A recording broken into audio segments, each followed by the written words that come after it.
I am not afraid of you. Are you sure? Yes, I'm sure.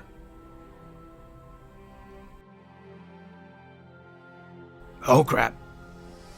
Roar! Roar! Don't worry, Medusa. We will die here together.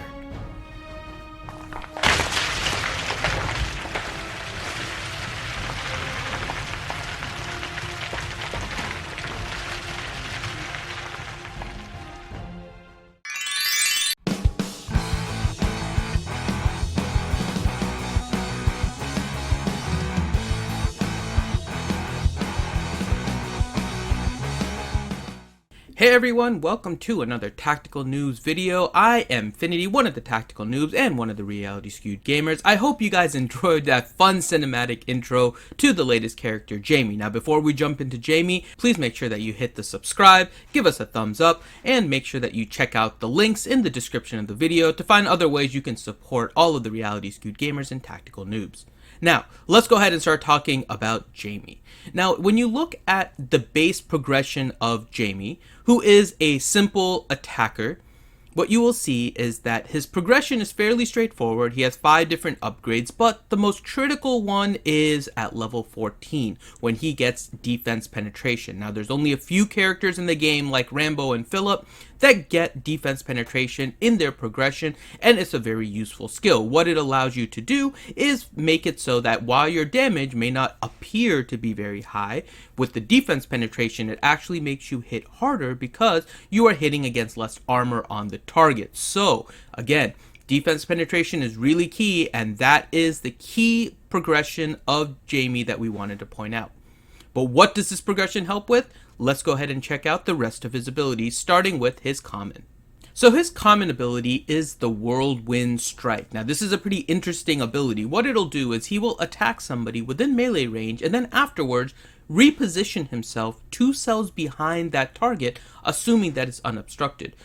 This does not occur when he counterattacks, so it's simply on his main attack. Now, interesting with this is that it does help to avoid potentially counterattacks if you manage to move behind. So, this is kind of a defensive-based attack with the common ability.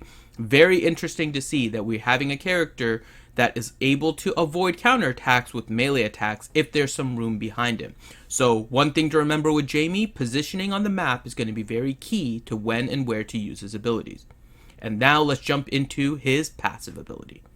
So his passive ability is Whirlwind Barrier. Now the key level to remember here is level 20 on this ability. So you will want to get Jamie to level 20. Now why?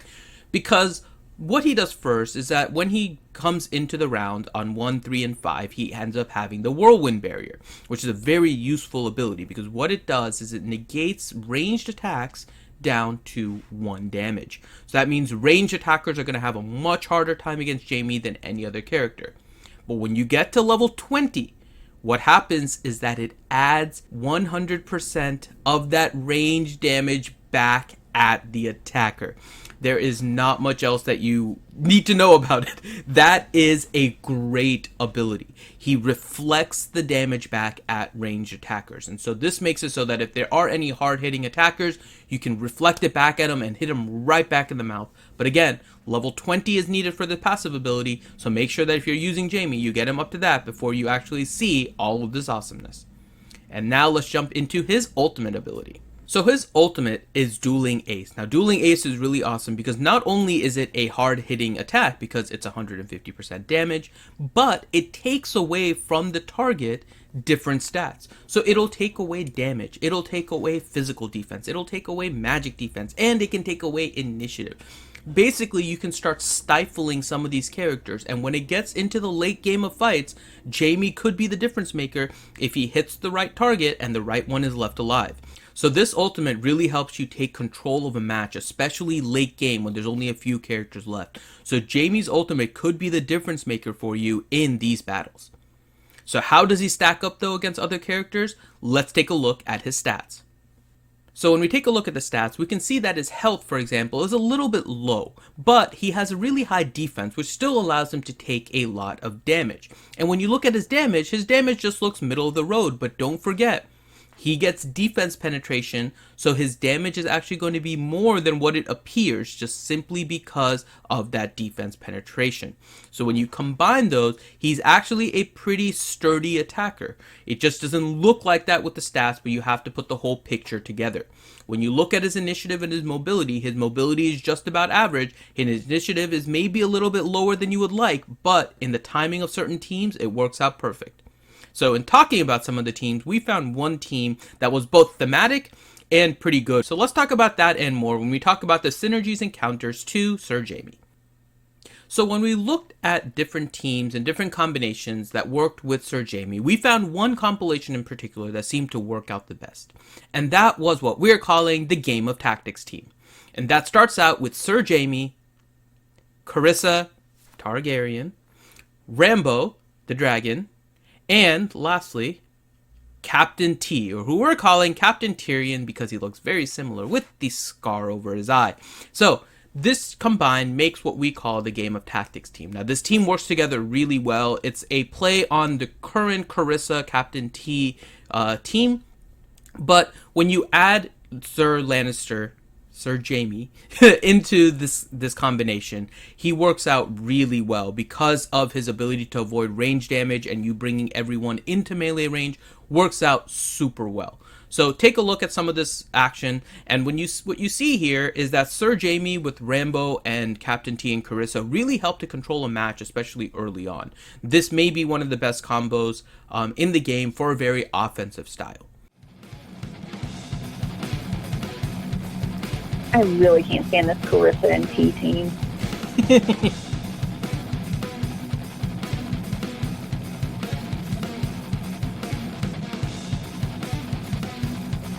Don't do it. Don't do it. Don't do it.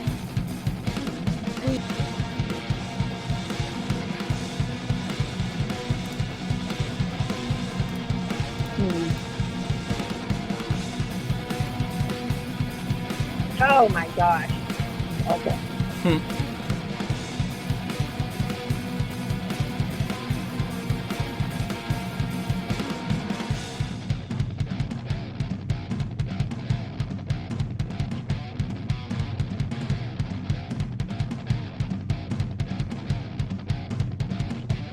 just gonna avoid him so I can get her out of the way.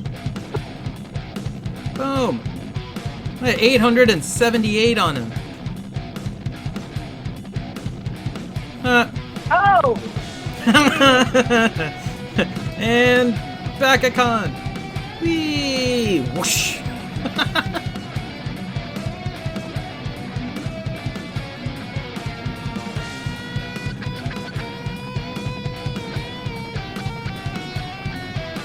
Oh my god. You keep on hitting him with range attacks. Not like you have much of a choice. I know, but... I don't know what I'm thinking. I could try to take Bliss out, but Bosses are very effective against her, so done. Alright. Yeah.